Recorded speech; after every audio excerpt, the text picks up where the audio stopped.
Shalom Bapak Ibu dimanapun berada. Pada saat ini kita berjumpa kembali dalam Renungan Tengah Minggu pada saat ini. Tema renungan kita pada saat ini yaitu mewujudkan kehendak Tuhan dalam kehidupan sehari-hari.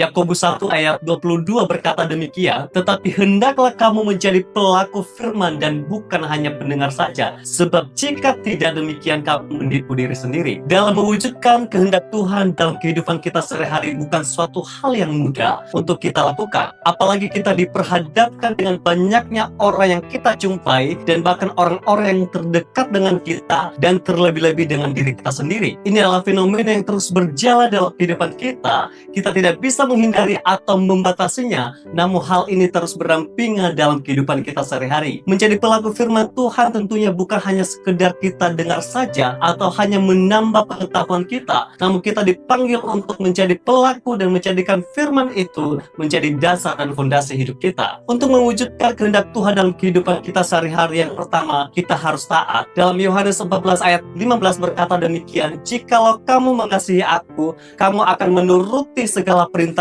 Dalam ayat ini berbicara tentang jikalau kita mengasihi Tuhan, maka seharusnya kita juga menuruti perintah Tuhan, yang artinya fokus kita tertuju pada firman Tuhan, yang dimana firman Tuhan adalah penuntun dalam setiap langkah kita dan prioritas kita dalam menjalani hidup kita. Karena firman Tuhan inilah yang memberikan arahan dalam setiap keputusan kita. Jadi kita harus mengingat, menaati dan menjaga firman Tuhan dalam kehidupan kita supaya kita tidak berlawanan dengan perintah Tuhan. Yang kedua, untuk mewujudkan kehendak Tuhan dalam kehidupan kita sehari-hari yaitu sabar. Dalam 1 Korintus 13 ayat 4 berkata demikian, kasih itu sabar, kasih itu murah hati, ia tidak cemburu, ia tidak memegahkan diri dan tidak sombong. Di tengah-tengah banyaknya persoalan yang kita jalani, firman Tuhan ini mengingatkan kita untuk sabar. Tentunya dalam keseharian kita banyak hal yang kita temui, seperti bertemu dengan orang-orang yang menyebalkan, terkena macet, orang yang tidak tepat waktu, konflik dalam keluarga, dan masih banyak hal lainnya. Mengapa kita perlu sabar? Karena melalui kesabaran kita bisa melihat dan menikmati kasih Tuhan dalam keadaan titik terendah sekalipun. Kalau kita melibatkan Tuhan dan konsisten dalam pendirian kita dengan Tuhan, maka seberat apapun kesukaran hidup yang kita lalui, kita bisa lewati asalkan kita menjadikan firman Tuhan sebagai fondasi utama dalam kehidupan kita. Yang ketiga, untuk mewujudkan kehendak Tuhan dalam kehidupan kita sehari-hari yaitu berdoa dan menyembah Dia. 1 Tesalonika pasal 5 ayat 17 berkata demikian, tetaplah berdoa. Dalam Yohanes 4